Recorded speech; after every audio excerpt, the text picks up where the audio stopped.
Hello and welcome to another episode of History Gets Real. I am your host, Greg Getz, and today is going to be part 2 of our discussion of the 5 good emperors of Rome.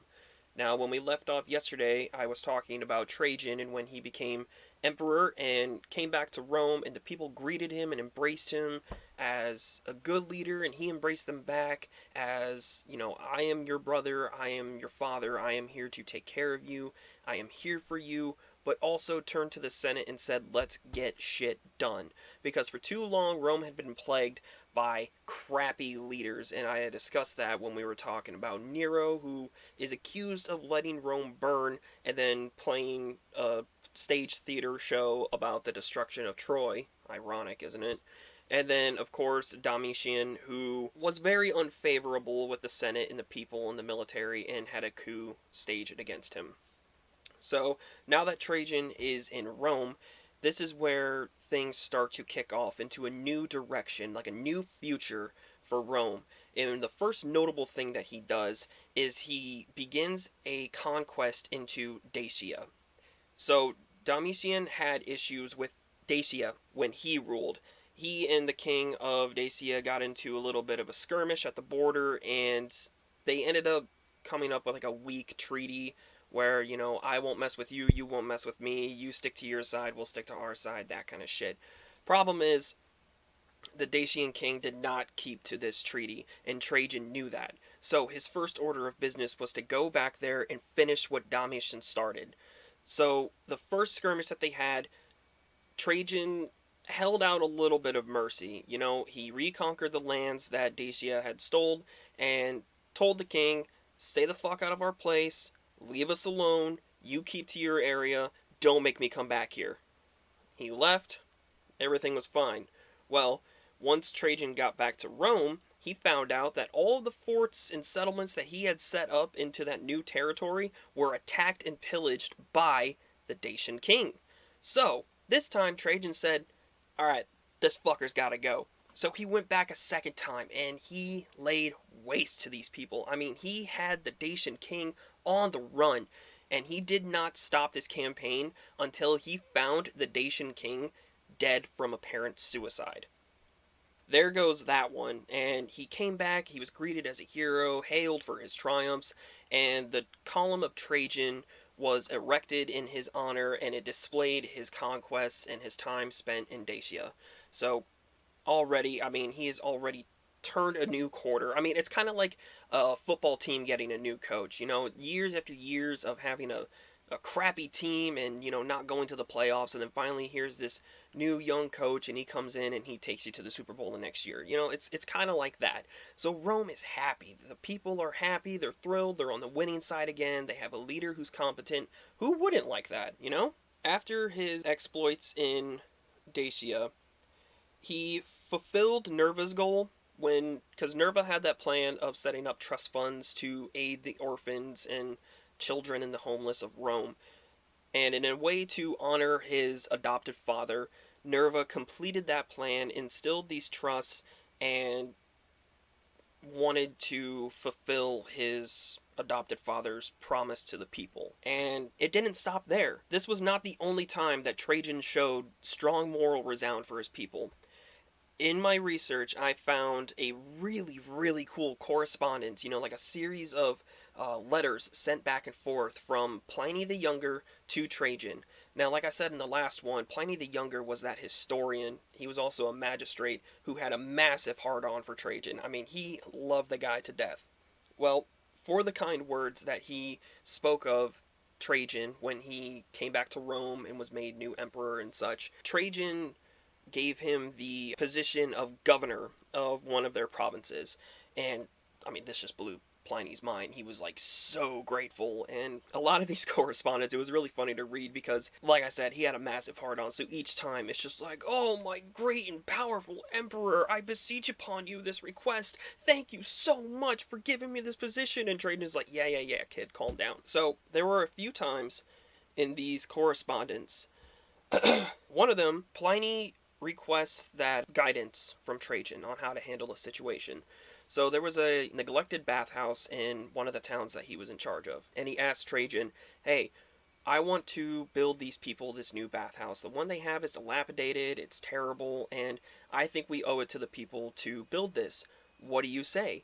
Trajan's response was, absolutely, build them a new bathhouse. This is what we need to do for our people.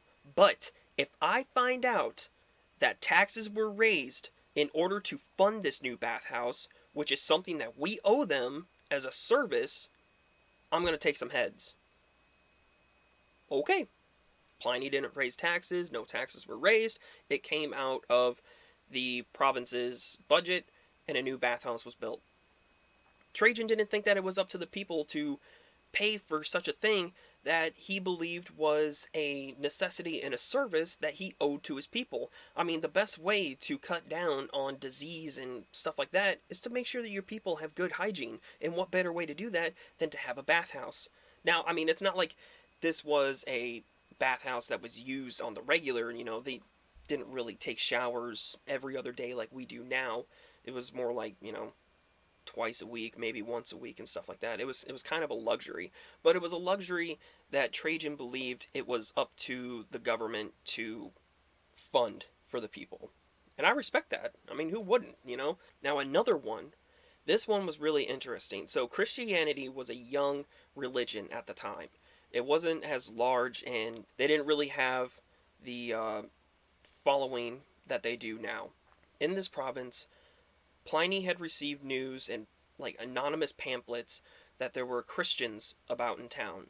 These pamphlets were accusing certain members of society as being Christians and renouncing the old gods, and he didn't know what to do. He had never been in this position, so he was like, hey, Trajan, I got some bad news. These people are being accused of being Christians, and they're denouncing the gods, they're denouncing you. How do I go about this? What am I supposed to do? Trajan's response is unlike anything that you could imagine from an emperor. So you have to think about it. Emperors in Rome, they weren't necessarily considered gods, but they were above the average man. They had statues erected in their name, respect and admire and treat the emperor as if they are almost a deity of kinds, like a demigod, chosen by the gods to lead the people. That's kind of how they were respected and treated. So not only were you supposed to pay homage to the old gods, but you were also supposed to pay homage to the emperor, as he was the one leading and preserving the empire. Trajan tells him, this is disconcerting, but I don't want to hear about any anonymous pamphlets. If you have conclusive evidence that someone is being a Christian, if they are out in town preaching Christianity, then yes, they need to be dealt with, they need to be prosecuted, executed, whatever. But I do not want to hear about anyone being accused in an anonymous pamphlet, because this might be someone that is just trying to get revenge on someone for a petty reason, or they're trying to get someone out of their way to make their own name stand out more. I don't want to hear about allegations. If someone comes forward and you ask them, are they a Christian, and they denounce it, you believe them.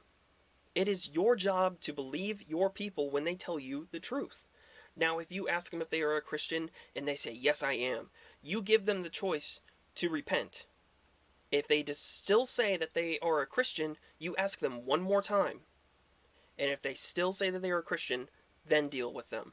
But I am not going to have my officials go out into town on a witch hunt and take these people who are being falsely accused, whether it's false or whether it's true. I don't want you to go out in town and take these people out of their homes under the assumption that they are a Christian. That is not our job, that is not your job, and that is wrong. I do not want my people to live in fear. What the fuck, man?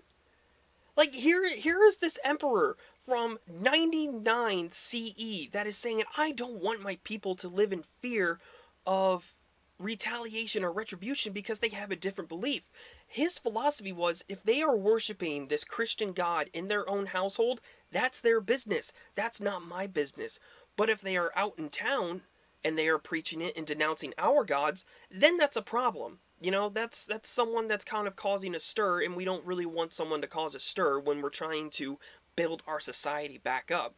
But whatever they do in their spare time, in the comfort of their own home, is their own business. That is something that I think we could adopt nowadays. You know, what happens behind people's closed doors is their fucking business.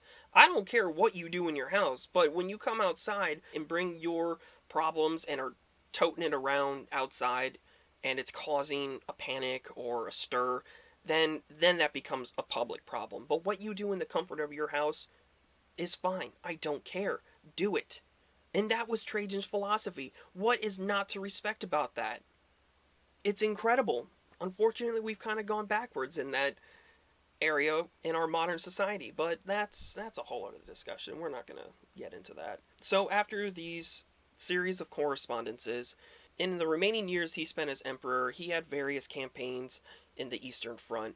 He was securing a foothold in the Persian Gulf. He was doing very well. This was one of the few times that he actually lost a few battles. The campaign was an overall success, but he did have some setbacks at that time. But this was, later in his years, so he wasn't as young and spry and stuff like that anymore.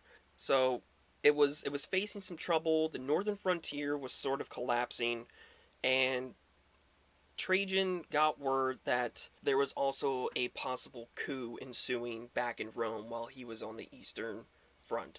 So he came back to Rome, and at that time, this is when he adopted his cousin's son, Hadrian, as his successor. Hadrian's father died when he was 10, and Trajan kind of took him under his wing at that time, because, it's his cousin's son, so he took it upon himself to try and raise him right and be there for him. And Hadrian kind of was like a reckless kid a little bit when he was younger.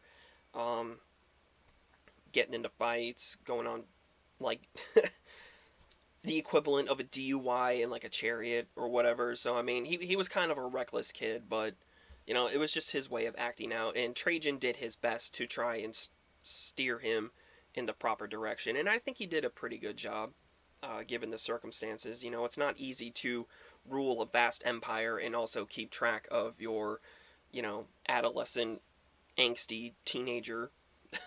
So Trajan, in 117 CE, suffered a stroke, and it was suspected of it being poison. He ended up passing away. 19 years he was emperor. Now, remember when I told you that Otho ruled for 3 months, Vespasian ruled for like maybe a few years, and then Domitian ruled for a few more, Nerva for like 16 months. 19 years Trajan ruled. This was the first time in the better half of a century that Rome actually had a stable leadership. Not only a competent one, but an authoritative one that instilled spirit back into Rome. People were happy, they were being treated properly, the army was being successful. Sure, they had their few setbacks, you're not going to win them all, but overall the military strength grew because they had this great militaristically minded leader handling everything, and that really helped them out in the long run. Trajan's fame, after he passed away, is a marvel among Roman emperors. He carried himself like we suspect a Roman emperor would, and acted in a way that a leader should. He was not unjust, he was not corrupt, he wasn't a tyrant either. He was a man who cared for his people and would rather be loved than feared, and I believe he accomplished that. He may have had an unnecessary taste for battle. He excused that for being good at it. I mean, if you're good at something, you're going to keep doing it, and he was very good at battle. Should he have continued his Eastern Front campaign? Probably not, but you're already in it, so, what do you do at that point? And it's not like it was a total failure. They secured the Eastern Front. Sure, they had setbacks, but they ended up securing it before he returned to Rome and eventually passed away. He succeeded at being a good man and emperor for the people of Rome after years of inconsistency at the position of emperor. Trajan's legacy carried along after he expired. Significantly, the Senate still prayed new emperors would be, and I quote, more fortunate than Augustus and better than Trajan. While Trajan is credited with being a conquering emperor, Hadrian ended up being the opposite. So Trajan was a military-minded emperor. Hadrian was more of a diplomatic and peaceful emperor, but he was not perfect by any means. Usually when you think about Roman emperors, sure, some of them are on the fronts, but they remain in the whole empire. They go to the fronts to check on their soldiers, but they don't really travel beyond that. Hadrian traveled everywhere. This guy went to Britain, he went to Africa, he went to Syria, he went up north, he went to Gaul. This guy traveled everywhere because he was a learner. He wanted to learn things, he wanted to see things, he wanted to check on every single individual within the empire. He wanted to check and make sure that his governors were doing a good job and councilmen were doing the proper jobs, and make sure that his soldiers were well kept and defenses were manned properly. He wasn't content with just sitting in Rome. This guy was a free spirit. He was a man of refined status who favored culture and the arts, whereas, as I said, Trajan and the others were more military-minded or just straight-up assholes. So Hadrian was born in 76 CE. Hadrian would not have been considered being adopted if it wasn't for Trajan, because like I said, Trajan's cousin, Hadrian was the son of Trajan's cousin. So the fact that his cousin was elevated to the position of emperor really put him in the limelight. And then his father passing away, he was taken under the wing of Trajan and tried to show the ropes.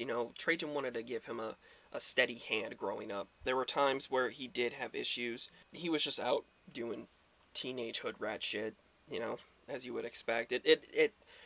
Whether it happened in ancient history or it's happening now, teenagers are teenagers, they're going to do some hood rat shit sometimes. And Hadrian was no exception. He went out, he got into brawls, he went and stole stuff, he drove chariots around town drunk. It's whatever. I'm not saying it was right, but teenagers are teenagers. And you remember when I told you that Nerva had a handwritten note delivered specifically to Trajan telling him that he was adopted?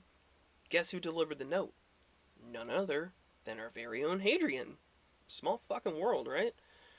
So, the first act as emperor with Hadrian was to abandon the eastern territories that Trajan fought in his final moments. Now, that may seem kind of stupid, but like I said, it was a successful campaign, but it wasn't the most stable campaign. He left after they conquered, but they weren't exactly able to build a proper frontier to hold their position. So Hadrian, rather than funneling more resources into that area, pulled back and focused his attention elsewhere. Because the north was still constantly under attack. Barbarian tribes were constantly battering on the frontiers of the north. So he wanted to focus his attention more up there rather than, knocking on the door of some other empire or some other group of people and have another problem crop up. So he was fond of all things Greek, and he wanted to spread Greek works throughout the empire. One of the greatest achievements from Hadrian's reign was the architecture he built and refurbished. Most notably was the rebuilding of the Pantheon in Rome, and of course Hadrian's Wall in Britain. Now, if you don't know what Hadrian's Wall is, that's okay. This is I want to say it was a 150-mile wall that stretched across England. It separated northern England from southern England, so pretty much it separated England from Scotland. And it was a way to keep out the Scottish barbarians from attacking Roman colonies and settlements and stuff like that. And it was a huge wall. It It's not as big as the Great Wall of China, but it is still an impressive feat for Rome to have built that massive wall, and parts of it are still standing today. And I hope to go see it one day. That would be incredible. Oh, I am so sorry, I was wrong. It was 80 miles long. Rather than focusing on attacking new places, building new frontiers, he wanted to solidify the frontiers that he had and strengthen the defenses. Because he wasn't a military person. He focused more, he was a talker, with all the culture aspects and stuff that he focused on. He was a speaker. He tried to deal with things in a diplomatic manner before escalating to warfare. And it wasn't that he couldn't fight. He was a renowned soldier, not nearly as renowned as Trajan, mind you, but he was still a successful soldier. But he wanted to try and settle things in a more diplomatic manner rather than go straight to the sword. Now, here's where Hadrian's legacy kind of turns a little bit. So while he was more culturally adept than, Trajan, and he was more diplomatic and refined than Trajan, he had a dark side. There was a historian who wrote about Hadrian, and he carried himself in a manner which it was difficult to determine which personality you were going to get. Most of the time, he was a poet, loved writing poems, very graceful dancer. He was an artist, a performer, kind of like Nero. However, he was also notably cruel and suspicious. He thought everyone was out to get him, and he thought people were plotting behind his back. He was, I wouldn't say he was necessarily unhinged, but he was very paranoid. One of the things that I read about him is he went to a province in his northern territories and asked the governors, for their updates and everything like that, and he found out someone was skimming money and not paying for things like they should have been. This man made this governor commit suicide in front of him while everyone else watched, and he got off on it. He enjoyed it. He loved it. I mean, how fucking sick is that? So, it was kind of iffy. Most of the time, he was a refined person, but he did have his demons. And he was also kind of a sadist. He enjoyed watching people do things that he told them to do, like commit suicide. I want you to hit yourself. I want you to hurt yourself. He enjoyed that. He enjoyed inflicting, not necessarily himself inflicting pain, but he enjoyed people being in pain for whatever reason. Not very good. Yeah, he kind of had this twisted sense, but administratively and logistically, I mean, he was a superb emperor. He just, he was just a little twisted sometimes, Fearing his inevitable death, he ended up growing very sick. He contracted an illness described as flow of blood from the nostrils. It's not clear what exactly he had. It was more than likely a form of cancer that he got, but there's just no way of telling. So, facing his inevitable death, he adopted this guy named Lucius Commodus, no relation to Marcus Aurelius' Commodus. So he adopted this guy Commodus, and unfortunately Commodus passed away from what appeared to be tuberculosis in 138.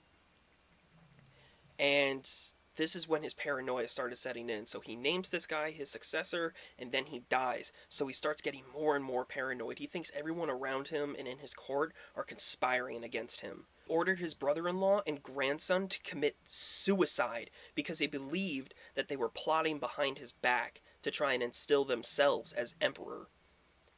But he eventually adopted this man called Antoninus Pius, and he adopted Antoninus Pius, relinquished the throne, and left to go die in peace. He was like, I can't handle this anymore. I am not being a good emperor, so I need to relinquish this. And he thought Antoninus Pius was the proper person to take over for him. And I couldn't agree more. Marcus Aurelius couldn't agree more when he was adopted by Antoninus Pius.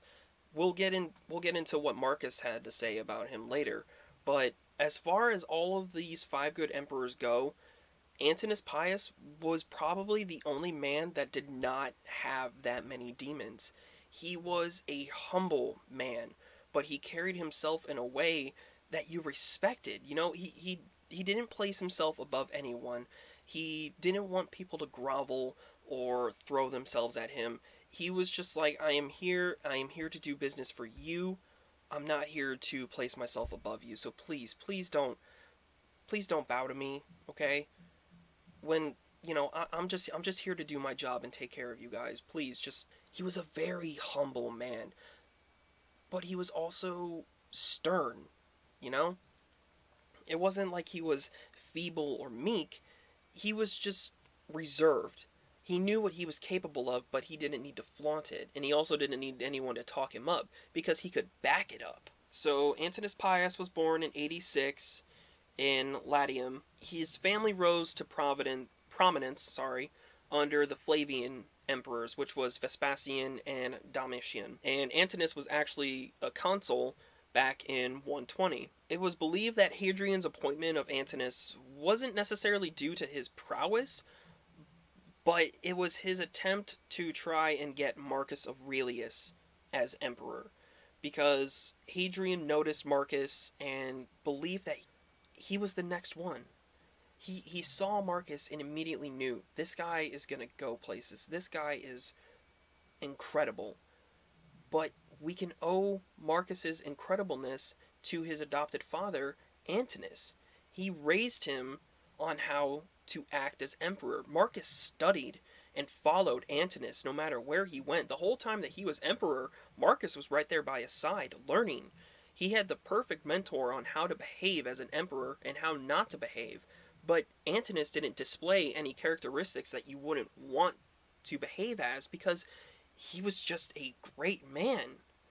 And he was like the best of both Hadrian and Trajan. He was militarily minded, but he tried to be diplomatic and was able to back his stuff up if need be. Marcus remarked that Antoninus was a meek man who never held himself above others, and carried himself in a manner that was nothing short of honorable and virtuous. I mean, you can't go wrong with that. During Antoninus' reign, we didn't really see that many great wars. There weren't moments... There were a couple moments of civil unrest, people getting hungry, and people just becoming stagnant and rising up and stuff like that. But he didn't quell the uprisings with force or anything like that. He appealed to the people. He wanted to hear what their plights were, and he did his best to appeal to them. And, I mean, that's something pretty admirable. You hear your people are having troubles, and, his first thought is, why are you having troubles? Tell me what your problem is, and we can try and figure this out. I owe it to you, as your emperor, to figure this out. Hey, alright, cool. Better than what we got going on right now, Yeah, help us out. Can't go wrong with that. So yeah, Antoninus took over for Hadrian. Hadrian left. Upon word that Hadrian had eventually passed away, Antoninus moved to have Hadrian deified by the Senate, and he wanted Hadrian's final acts ratified to honor this deceased emperor.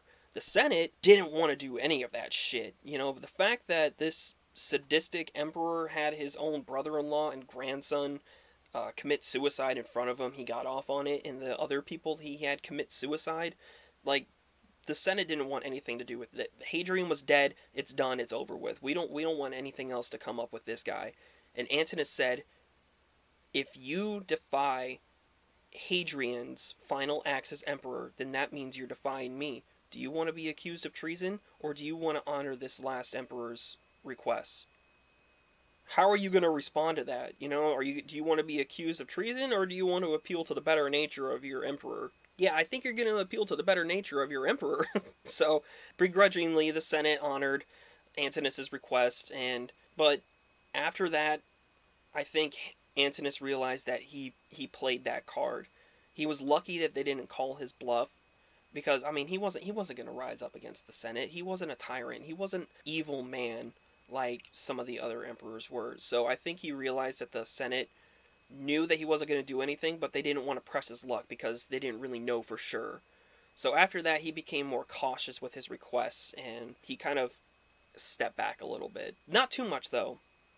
He was a selfless man. He gave donations to the military from his own private vaults.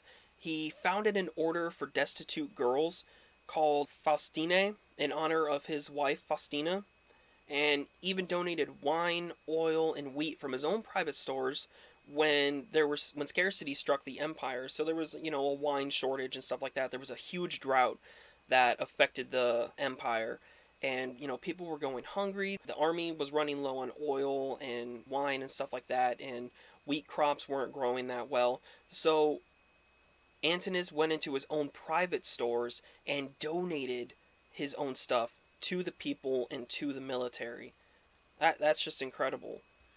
Not many leaders would, do that. He was considered a paternal emperor because he cared for the people as if they were his own kin.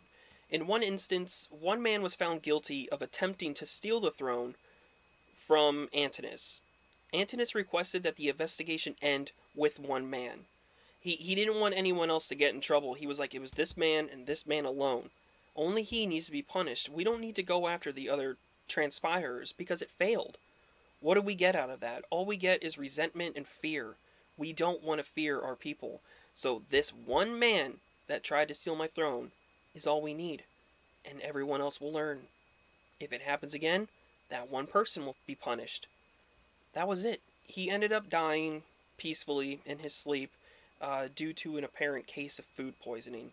There was a author who wrote about Antoninus overindulging on cheese, and after going to bed, he vomited and developed a fever. I know it's not funny, but, it's kind of a crappy way to go. You're just minding your own business, eating a steady diet of government cheese, and he ended up dying in his sleep. It's unfortunate, but, cheese is my aunt's food. Before his death, he decreed that Marcus was his successor. So he stayed up that night, he developed a fever, he was vomiting, and before he died, he announced that Marcus was to assume the throne after his death, and passed away.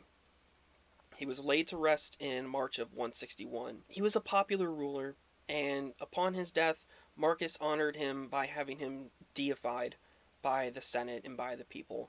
Almost alone of all emperors, he lived entirely unsullied by the blood of either citizen or foe, so far as was in his power. And he was justly compared to Numa, a legendary king of Rome, whose good fortune and tranquility and religious rights he ever maintained. It goes without saying that Antoninus was an emperor who was loved by his people as much as he loved them. An honorable man to the latter, he did not treat any man as his lesser, but rather as his own blood. Not only was he a good emperor in maintaining the empire and bringing it prosperity, but he was also a good man who never let the power of the throne consume him or challenge his virtues. We saw Hadrian kind of go down a darker path, but even in his paranoia, he realized that he was slipping below how an emperor should behave, so he relinquished the throne to Antoninus. Antoninus didn't let this power go to his head. He maintained his virtues until the very end, and I think that is something that we can all strive to be like someday. Alright, so Marcus shared the responsibilities. Oh, sorry, I'm getting ahead of myself. While his final wish was for Marcus to assume the throne, Marcus wanted to share it with his brother, Lucius Aurelius Commodus. It's a long-ass name, Jesus. Antoninus' wish was that Marcus be emperor. Upon his death, Marcus said, I'm not going to share this alone. I want to share this with my brother. Because Antoninus not only adopted Marcus, but he also adopted this guy, Lucius Aurelius Verus. It's kind of a sweet story. I don't know how many of you have played Star Wars Knights of the Old Republic or have seen any of the cinematic trailers, but there is one in particular where two brothers grow up and they're training to become warriors, and one of them is a little bit better than the other, and the other one keeps getting discouraged, but his other brother keeps lifting him up. One of the brothers ends up getting injured in battle, and he starts becoming resentful towards their father, who's not showing them appreciation as much. But the other brother, he never puts himself above the other, never thinks that he's better. He treats his brother as if he's an equal, but the other brother can't help his feelings. This is kind of how Marcus and Lucius were. So they grew up together. Antoninus and the other senators favored Marcus immensely. You know, they were grooming him to be the perfect emperor. They were showing him more attention and getting him enrolled into the better schools, and Lucius was kind of just left in the dark. But no matter what, Marcus was there to bring his brother out. He always tried to include his brother on everything. Everyone's like, oh, Marcus, Marcus, Marcus, Marcus. And Marcus turns around and says, Lucius, come on, come with us. It was a really sweet moment. And Marcus wanted to share this with his brother. He was like, I don't care if they showed me more favor than you. You're my brother. I want you to share this with me. I think we can do this very well.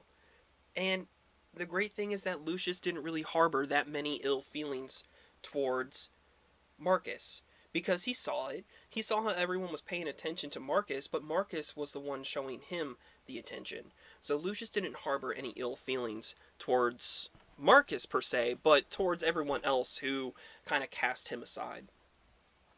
So Marcus and Lucius served as co-emperors for 8 years, beginning in 161 until 169. So Hadrian enrolled Marcus in the equestrian order at 6 years old, and was later betrothed to his adopted son Commodus.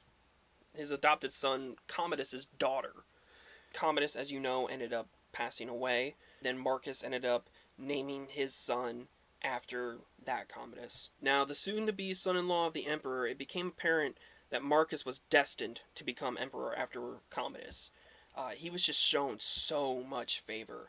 But then once Commodus ended up passing away, Hadrian had to elect someone else, and it passed on to Antoninus, but requested that Antoninus adopt Marcus, which he did, and he took him and Lucius under his wing, but like I said, showed Marcus much more attention. Marcus and Antoninus became attached to each other. It was like a true definition of father and son.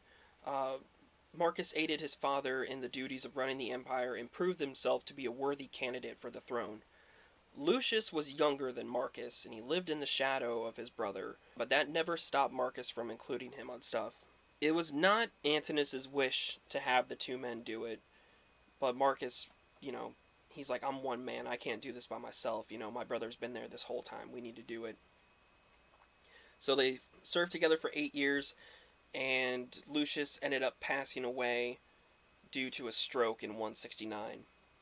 After the death of his brother, Marcus became the sole ruler of the empire, and most of his reign was plagued with warfare, famine, and disease. He did not have a great time as emperor. There was always something happening. This is when we started seeing northern barbarian tribes in Germania start pushing against the frontiers, and there was also a huge infection that started spreading through the city. Disease was rampant. What happened was Lucius was on the Eastern Front. He was waging war and trying to capture more territories. Lucius handled it all.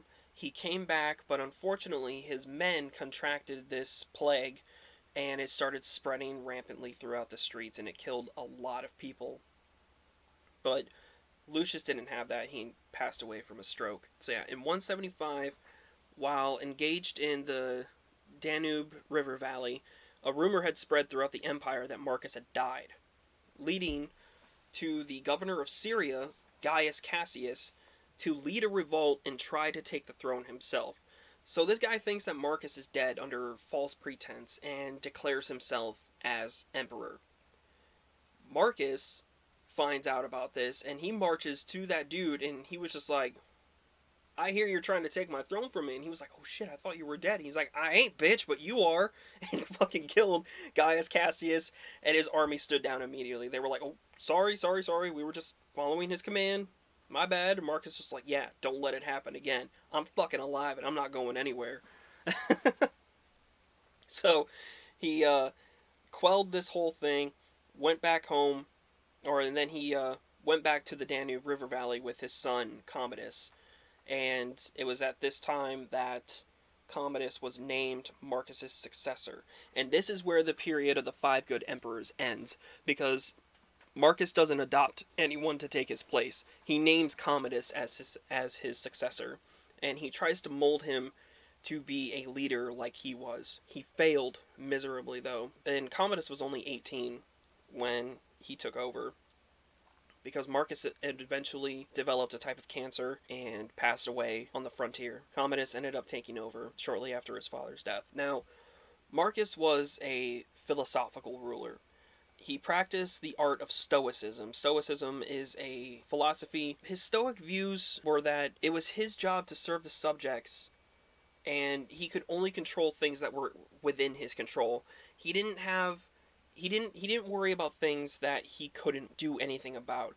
His job was to handle what was within his power. If you want to read a cool book by it, it's called Meditations, and it's actually transcripts written by Marcus Aurelius from his time on the frontier, and it's about his philosophy of being a ruler and handling warfare, and it's a really, really interesting book if you're interested in it. So, Meditations by Marcus Aurelius, and it's pretty cool. According to the Roman historian Eutropius, he conducted himself towards all men at Rome as if he were their equal, much like his father Antoninus, and managed his provinces with the utmost compassion and tolerance.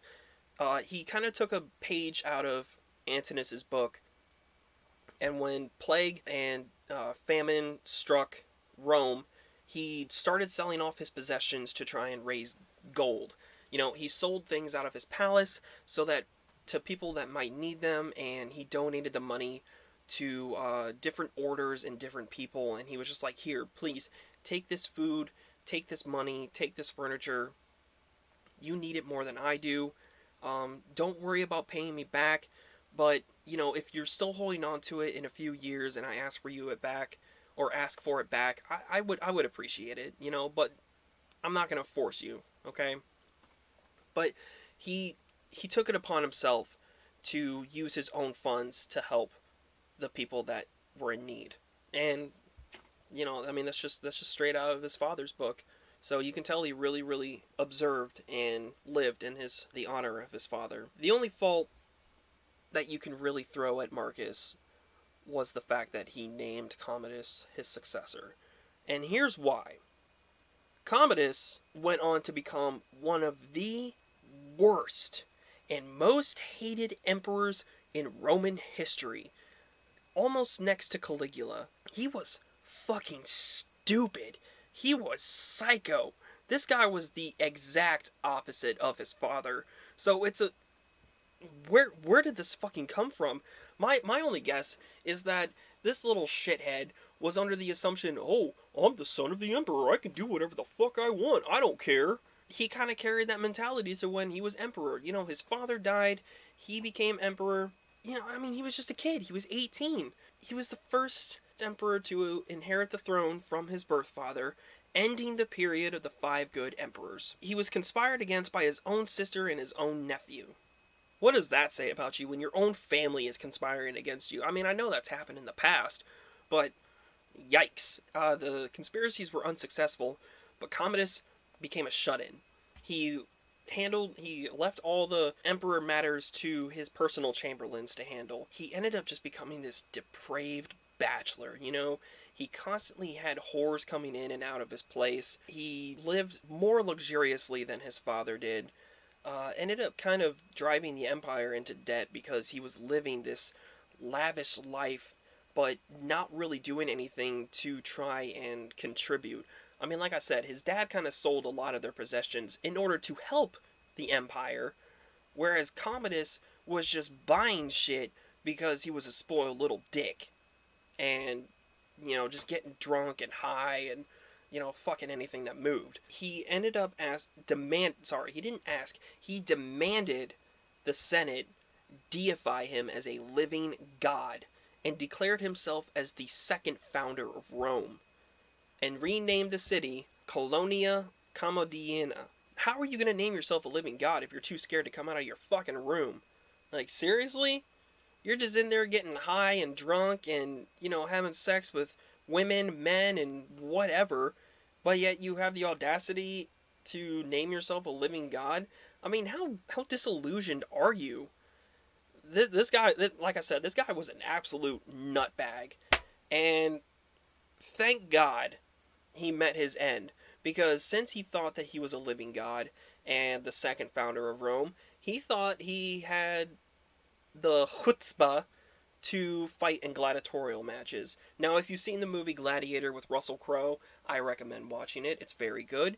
A little historically inaccurate. The beginning part of, Marcus trying to adopt Maximus to take over the throne because he thought his son was not a moral man. That may have been true. I don't think he tried to adopt a general or anything like that. There's no record of that. But kind of goes along with the whole five good emperor philosophy. I mean, the way Commodus behaved in that movie is almost identical to how he is written in academic articles and correspondence and stuff like that. He was just an absolute nutbag. And he did eventually meet his end in a gladiatorial fight. A coup was initiated, he was poisoned, strangled, buried. He fought in the gladiatorial games where all this stuff happened. He was strangled by a gladiator, and he was just left there to die. The end of Commodus. And after that point, my God, 73 years after Marcus Aurelius, there were 25 emperors. 25 emperors! 73 years. Trajan ruled for 19. That is just sad. The five good emperors was the last little bit of stability that Rome saw. After that, it went to shit. And it all started with Commodus, because after that, it was just back to the same old thing. Coup after coup, assassination after assassination, ineptitude, and emperors not being able to hold on to the throne for more than a year because they all fucking sucked. And the Senate and the people in the army were just saying, we suck now. It's like the 85 Bears. Mike Ditka came in, won us a Super Bowl. After that, we've been shitty ever since, So, Marcus Aurelius named his son heir. His son went insane, and the empire fell to shit years later. There wasn't stability after that. So, Nerva, Trajan, Hadrian, Antoninus Pius, Marcus Aurelius. The five good emperors of Rome. The last little bit of sanity and stability that we saw sit on the throne of one of the world's greatest empires gone in a flash because Commodus was a piece of shit. Well, that is all I have on the five good emperors. I hope you enjoyed this podcast. I really enjoyed talking about it. Like I said, this is a topic that was near and dear to my heart. I put a lot of love and time and energy into researching this, and I hope you enjoyed it as much as I enjoyed telling you it. Give a subscribe, give a review, let me know what you think, let me know what you want to hear. I will be uploading a new episode tomorrow that is going to be a Halloween special. I'm going to talk about the origins of Halloween, and I hope you stick around to hear it, and I hope you enjoy it. But otherwise, leave a review, leave a comment, give me a like, give me a follow, do whatever you want to do. And I appreciate you all sticking around and listening to this. I hope you enjoyed me talking about the five good emperors and why you see it was one of my favorite subjects. So I'm going to leave it at that. Y'all take care. Have a great day.